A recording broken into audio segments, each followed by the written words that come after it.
Hi, everybody. So today we have some special guests with us. Gran Turismo is one of the best-selling franchises, video game franchises, since it started, with 90 million copies being sold since PlayStation 1. And today we're going to talk about how Sony brought the realism of one of their most popular video games to the screen for the feature film Gran Turismo. So with that, let's introduce this incredible panel. We have Carter Swan, Senior Producer, PlayStation Productions.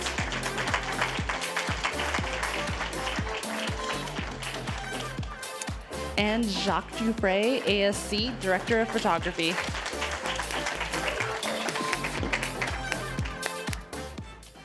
Welcome, guys. Thank you. First, let's start with Carter. Carter, can you tell us a little bit about what you do with PlayStation Productions? You've had a long string of hits here.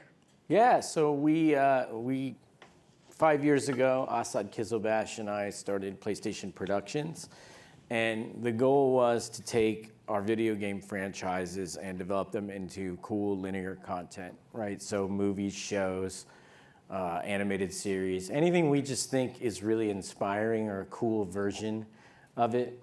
We can get into a little later where that philosophy comes from, but that's kind of the big general overall arc of what it is we do. And we'll go to Jacques. Jacques, you have worked on some of the biggest movies. You were one of the top camera operators in the world, and you kind of have a funny story about how you became a DP and specifically how you were forced to step into the role. That's true. I was forced. I was pushed. I didn't want to do it. I was having a great time being a camera operator and working some great movies with some great directors. I just happened to be working for 10 years with Michael Bay as his main camera operator, and we were prepping, we were between Transformer 3 or Pen and Gain, and he had just made a producing deal with this new company called Blumhouse, and he had no idea who these people were. He was very concerned. It's a horror film, they just want me to put my name on. I don't want to put my name on it. And he asked me, why don't you do it? Why don't you shoot it? This is a low-budget movie for 3 weeks, and this way at least I know there's someone that that I can trust and so forth. So I said, okay, let's not die stupid, let's do it. And I did it, and for 3 weeks we shot like a madman, like a mad crew, and I completely forgot about it. And I was sure that this movie was going to go straight to video and never anyone going to see it. And that movie became The Purge. and then the director asked me to do the second one, and I did the third one, and then after a moment, my agent tell me, you cannot operate anymore. That's pretty impressive. Not a lot of people can say Michael Bay forced them to become a DP. Well, if you know Michael, when he tells you to do something, it's not a choice, You got to do it. And Carter, a lot of people, I think, when they hear video game adaptations, they think, they kind of turn their nose up to it. But you've had a string of hits over the last 2 years: Uncharted, The Last of Us, now Gran Turismo, Twisted Metal. What is the secret behind how PlayStation Productions and how you look at doing these video game adaptations? I think for us, as an IP library, it's interesting because we're not Marvel or Star Wars or DC, which are all great, but they're all one connected story. So you're kind of always pushing that same connected story forward, and you kind of have to deliver, right? You have to get on a schedule and make sure that you're hitting these marks with these films and television shows to help the whole universe be cohesive and fit together. I think the advantage that we have is that there's 110 different universes in our catalog. So from the beginning, we've been really creatively inspired. Like, we don't do anything that we don't think is really cool adaptation of something. So we kind of sit back in a lot of ways as producers and really just try to meet with people whose work we really respect and we like and we think could possibly do a great job with one of our IPs. We kind of put the catalog in front of them and say, come back to us with a great idea. I don't want to force any idea on you. I'm not going to tell you like, oh, look at this one as a movie or look at this one as a show. Just take a look at the catalog in total, come back with a great idea. And then we listen to those ideas from those great creatives, those writers, those directors. And then when we hear an idea that we just think is outstanding, that's when we kind of come in and say, all right, this is the way to do this. This person figured out. So we're creative foot forward first. And I think we're not trying to copy the games. I think that's a big problem and thing that's happened in the past is either you had adaptations that were too close to the game, or you had adaptations that were just like nothing like the game at all. And so we kind of stick to these three pillars of developing, right? Like one is the bigger the title, the more expectations behind it. And you need to know those pillars, those things that their fans are coming to see that need to be in there. There's certain characters, there's certain world things, there's certain plot points or set pieces. So from a big point of view, you want to keep the things that make it so it doesn't stray away far enough that you go, what is this? This isn't the game that I love anymore. But you also have to be cognizant of the fact that a lot of people, if it's a hit, which we hope they all are, they're going to come in not knowing the game. And they might not even be aware of it. So it's got to be a good movie or show on its own if somebody is not a fan of the game coming in. And I think circling back to the first part of the fans, it's so important you don't copy the game, because if you just copy the game and the fans come in and it's exactly the same and they know every single thing that happens, and it's just going to be a letdown, right? So you really need to focus on finding different avenues to tell the story, different things you could uncover, ways to expand the world. I think, universally it seemed like everybody's favorite episode of Last of Us was episode 3. 95% of that episode's not in the game, right? You're totally giving backstory and character to somebody who in the game was a very side character, who is a little more one-dimensional, and somebody you kind of just go past on your journey. And so we're always trying to think of like, how can we surprise our fans while they're watching it? So as a show, as a movie, they're not just locked in and know everything that happens, and they're gonna have their own experience and like surprises while they're watching it as well.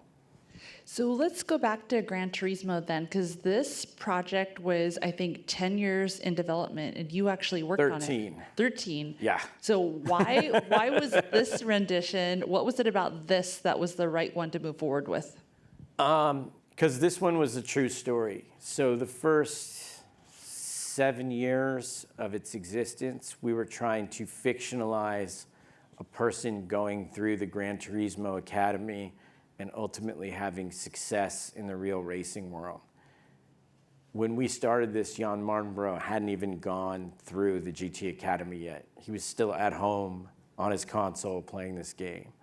So I think once we found Jan's story and there was a real story we could tell, that's really the key that unlocked everything, because it just made everything feel authentic. And it's such a wild story. No one believes, like, a video game guy turned into a race car driver. You needed something real to ground it so people could actually believe it.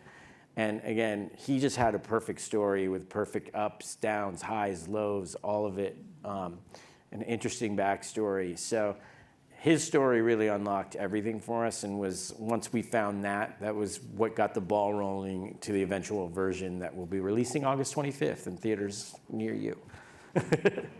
And even though, this question's to both of you, even though the video game, it sells 90 million copies, and it's known for its realistic graphics, but you guys chose to shoot it with real cameras, real racing, very practical.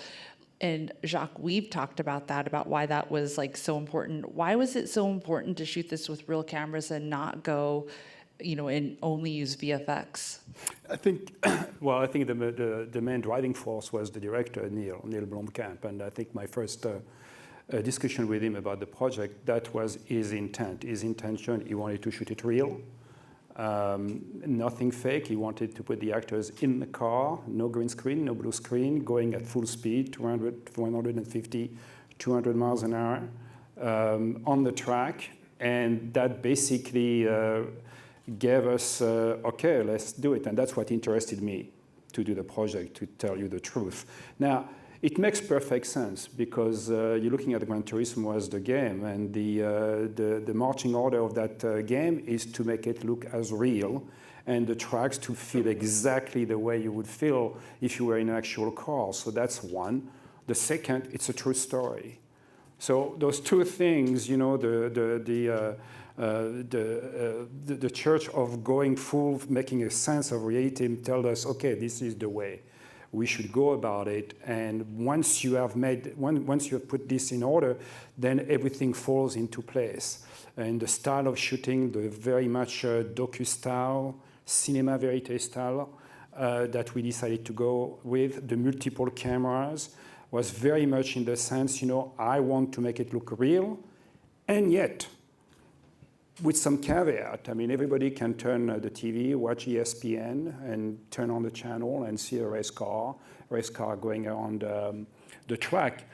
And the challenge was, well, okay, they can get that for free. I don't want you to go to a movie theater and see something that you can see on TV. I want to shoot it in a very, very different way, and that you've never seen before.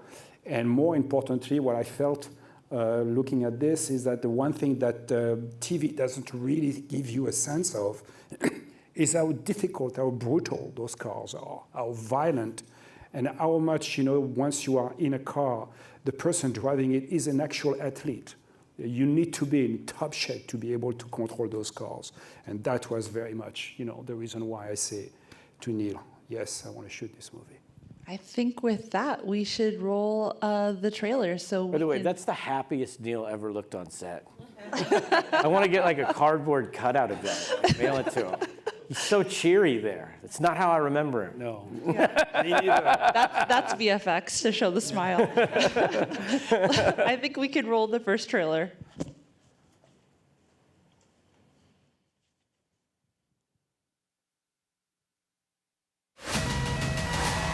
What are we gonna do? What are we gonna do? Oh, shut up! I'm not missing my race. Oh, I'm gonna puke. Don't pick up my dad's car. Yes, we're not going to jail! Oh, crap. Listen, son. You think you're gonna play a stupid video game about cars and you're gonna become a race car driver? All I ever wanted to do is be a racer. I'm doing it. The 10 of you are the best Gran Turismo players in the world. Now is your chance to race real cars. This is insane. It's not gonna work. The guys who race are elite athletes. Your kids are scrawny little gamer kids. That's where you come in. You think you can do the impossible. I'm here to prove that you can't. You get tired, you get sloppy, you get hurt, and you lose races! You puked on my lawn. I know what I'm doing. I'm not afraid. I've raced this track 1,000 times in the game. Let me drive it my way. That was actually pretty great. We have a newcomer this year. His presence is shaking the foundation of the sport. This is the major leagues. The other drivers, your pit crew are going to hate you. Much easier with a joystick, isn't it? I can't see anything! I'm not sure if I can do this. Most people can't. I got a feeling you're not most people. If I lose more than just a race. So I'm not gonna quit. You've got to prove to everyone that you belong. You've raced it, what, like 1,000 times? Now you just gotta do it in real life. Gran Turismo, based on a true story. But I won't stop now.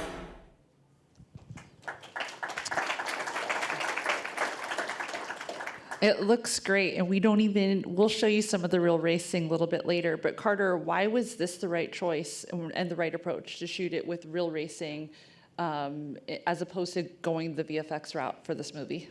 Well, I mean, Jacques mentioned it. I mean, it's the game itself is built on realism. So when this game started 25 plus years ago, the car racing game was more based on physics that were not possible. They thought, people only want to drive like supercars or Formula One cars, and they want to have crazy jumps and loops and things that aren't realistic at all. So when this game started, it was kind of a crazy idea that like it's going to emulate real driving. It's going to be exactly spec to real driving, and we're going to have normal cars on it. And a lot of people like really doubted that concept of like, why would someone want to drive with real physics when they can drive something that feels like crazy and is not possible in real life? That's what gamers want, right? So that franchise has dedicated itself to getting that perfection in the crossover of playing a game that has the exact physics for each and every car, the exact tracks. I mean, they get real detailed about it, right? They go scan every inch of those giant tracks. They scan every inch of those cars. They measure those cars in every single way possible.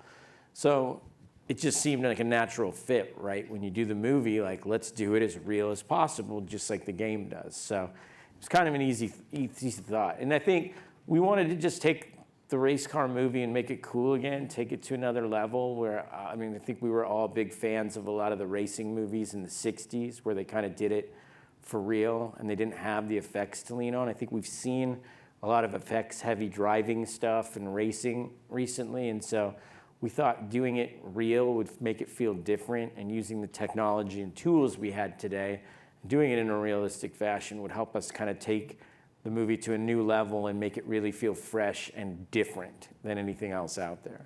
And Jacques, you can talk a little bit about the tools you use, because, I mean, you use everything from other race cars, obviously Sony Venice, and you were inspired a little bit by Top Gun Maverick and how to execute this, right? Yes, definitely, and I was inspired by the work of Claudio Miranda, the DP on the Top Gun.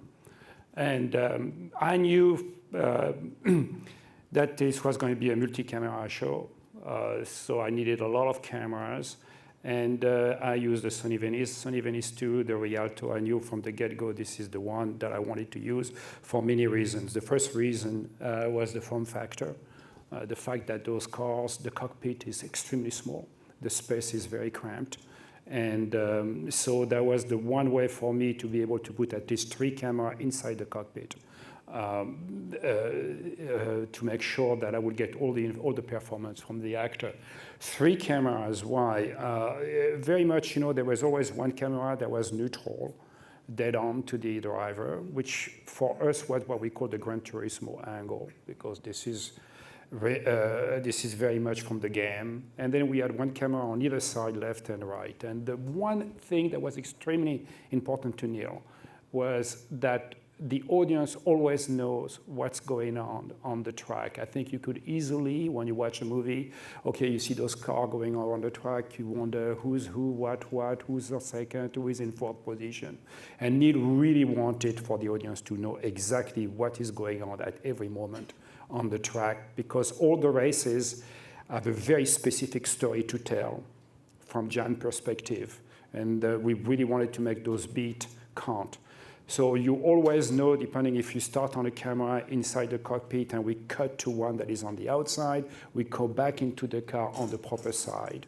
So that was one thing that was very important. I think most of the races had about 12 to 14 cameras. So usually 3 inside the cockpit. There was 3 or 4 just connected to the vehicle itself. You had a tracking vehicle following or preceding the cars. And that was a real race car too, right? And that was, yes, the one thing that we had to figure out. Once we decided to go full speed, then we had to find a camera car that could actually keep up with those cars going at full speed. So that took quite a bit. And it took us a lot of thinking about how to go about it. And a big check from Carter, I imagine. And a big check for Carter, and then finally, I don't know. I wish I could say it was me, but it was not me. Finally, got this genius idea. Well, why don't we use the same car that they have? Actually, that's a pretty good idea. Yeah. And so after some research, we did find in the UK a friend, a camera guy who actually had that car. And so we were able to use it. This way you could keep up with them barely because he had so many cameras on it. So they were much lighter, but he could manage. And then there was always another camera, actually the one that you see right there, which is the pursuit arm, that was on a service road along the track, which could not keep up with them, but we used them as counter for counter move. There was about 3 to 4 drones on top looking at it. We had 3 drones. Each drone had its own sector of the track, since because of the battery and the range. So each one has very much, one section, and then the car will go through that section and go to another section, and then another drone team will take over. And so that's basically, and then there was 2 or 3 cameras along the track, particularly long lens camera to catch as much of the action as we can. And then, I'm not finished. And then there was the one thing that is important, and to me was the most difficult. The action takes place on the track, and then the action takes place on the pit lane, the pit box, and the pit perch. And you have the main character, one of the main characters, played by David Harbour, Jacques, who is in constant communication with our main driver. And while this is happening, the vehicles, all the cars come through the pit lane for refueling, for technical or mechanical reasons. And so you needed to connect those 2 things together. So, and following our main character, so there was a few cameras during there as well. And so everything looked like a play. Because let's roll all the cameras and let's play the entire scene or sequence all at once. This way we can catch all the back and forth communication and action. And that was basically what we decided to do. That was the only way to go about it. And I think what we have to emphasize to the audience here is that there were times where you were shooting with up to 20 cameras at a time. Yeah, so basically the one thing that we realized, because we were very stupid at the very beginning when we started, that those cars are not stop and go. So which means when you turn them on, you don't want to turn them off. And they are extremely violent. And we're not just talking about one car, we're talking about 22, I think, on total.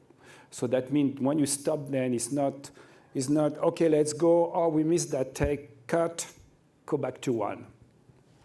No can do. So which means once they go on the track, they go on the track and they're going to go around, around, around. And so we realized very quickly that we better catch as much footage as we can when they are on the track, because as much as they are very violent, they are very fragile at the same time. They can break very easily. And if you stop them, there is a whole process to cool them off to make sure they're okay. And that takes quite much time. So that was very much, we realized, okay, we have to look at it like playing everything all at once and place cameras left and right in every position. This way we can catch the action. And before we go to the behind the scenes, I'd ask Carter and Jacques, what was it about being inside the car, getting the actual action that you think that VFX would not be able to have conveyed? You want to take that? Again, I think for us, we really wanted to have the actors out there because they're feeling the G-forces. It looks real. You see the leans and the tilts, and you see how it affects them. If you do it in a processed way, they're pretending, and it just doesn't have that authenticity. And again, authenticity was what we were trying to capture. So getting out there on the real track, especially having the actors do it, and again, having a theatrical experience where we used all this new technology to get you as close to the real action as you could have ever gotten before. They just all went hand in hand and just made a lot of sense to us. I think it really informed the performance, and it's not a comfortable place to be in those cars. It's vibration. It's hot as hell. There is no shock absorber. You feel everything on the road, and you want to throw up left and right, pretty much. So it was very much not a pleasant place to be for the actors. And Archie can tell you a lot about it. He was not happy every time we needed to get him into the car. Yeah, there was one day I was there when Archie got out of the car and he was like as green as the Grinch. Like straight up looked like the Hulk when he got out of the car. He was so sick. And we were trying to help him, and I was talking to him about like what's going on, and he said the cameras are all blocking my view right now, and because we're shooting stuff, they're not taking the racing line, so I don't know where we're going. When we're coming up to corners, I don't see them coming. I can't tell exactly where, so I'm just getting thrown around in there. And it was actually Archie and Yosha. They both got out of this certain setup we were doing, and they were both just sick. I felt so bad for both of them. I think with that, we can roll the behind the scenes.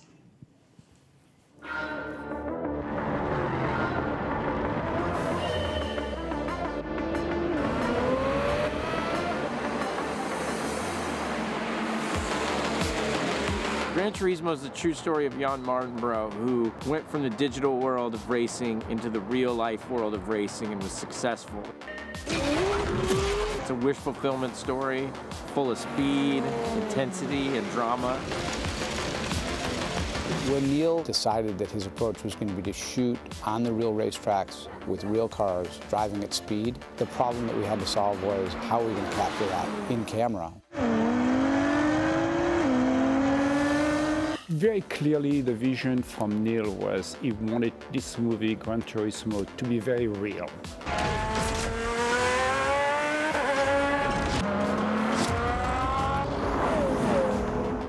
The big challenge is how you're going to shoot something where you're going to go with cameras, with cars that's going to go at full speed, 200 miles an hour, and how do you going to capture this? So that was the challenge, to find the technology and the means to go about it.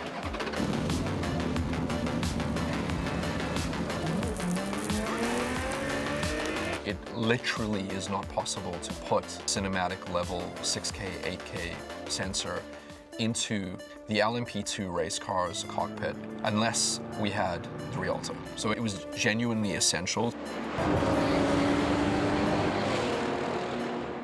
The Rialto is a detachable front end of the Sony Venice.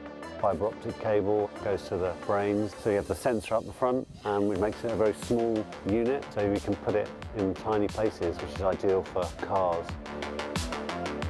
We were super specific about when to be inside the cockpit versus outside the cockpit, because outside you also get this amazing sort of particulate water or dust hitting the windshield and reflections and everything else that put you undeniably on the track. But if you want to get intimate and be in the cockpit, Done this 1,000 times. well, not reality. Without being able to do what the Rialto does, we would genuinely have had to rebuild the race car. I really just can't say enough about the Rialto. It's just amazing. I think the one part that gets missed is also Archie's height getting into the cockpit versus the real life Jan, who was our stunt driver. That was scary, yeah. Like, we loved Archie in his tapes, and Neil met him, and he was so great. And we were all just sold on him doing the movie. And then we found out he's like 6'6". And we were actually this moment of like, we might not be able to use him. He might not fit in these cars we're gonna use. And so we had to actually go to the car people and be like, to make your lives easy, we cast a giant to play the main guy. Is there any way you can make this work? And they're like, yeah, we'll just stuff him in there, it's fine. I'm not sure Archie felt that way about it, right? Yeah, but he made it work. He made it work. And you know, as much as I like to tell these stories about him, he never complained. He was a total trooper. He was awesome. He was totally great guy to have around on set, totally like enthusiastic and happy and really just a joy to work with. And he's one of the people I'm probably the most happy for in this movie. And I hope it really does things for him and helps him in his career. What about how fast the cars were going? Because you guys did get, and then I want to talk about this photo for sure, but how fast were we going? And you had the real life Jan Martinborough racing in Archie's car. I mean, you know how fast they got going better than I mean, pretty much full speed. Full speed. And, obviously, the stunt gap drivers and, So basically, every time the cars went on the track, we have a very story bit to tell and maneuvers and so forth that was choreographed, and we would play it over and over again, and placing the tracking vehicle, in the right place, drone in the right place, all the other cameras, and so they would do it over and over at full speed. 150 to 200 miles and so forth, and depending on what part of the track. And it was, and because we knew that if you stop the car, it's a nightmare. All the mechanics just jump on it, and you don't see it for an hour or so. Can't say enough about the stunt drivers either on this movie. They were incredible. And I expected us going in to wreck quite a few cars accidentally, and I don't think we wrecked one. Not one. And what's interesting about it is that all the drivers were precision drivers, stunt guys. And for them, they were like a kid in a candy store, because usually they work on cars and on movies, where you are in actual real environment, real reality on a city or on a highway. And here they are in an actual racetrack, and they can really go full speed. They didn't hold back. They just went full speed. I'm going to ask one more question, then we'll open it up to the audience to take questions. I think it's undeniable that the racing was pretty incredible, right? Was the racing pretty realistic? Can I have a round of applause? Yes? Yes. Yes? It looked awesome. Let's go back to that helicopter photo, because you use literally every camera conveyance, and then there was one day where you got a special pilot to also get close. Can you talk about this? Yeah, so this scene we got very fortunate that we had this incredible pilot that is known. His name is Fred North, and absolutely incredible pilot. And I've done quite a few movies with him, and we had him for one day. And he just scared the hell out of everybody, as always, because you are basically, just a few feet from the ground, and so I was inside, and pretty scary, but incredible footage.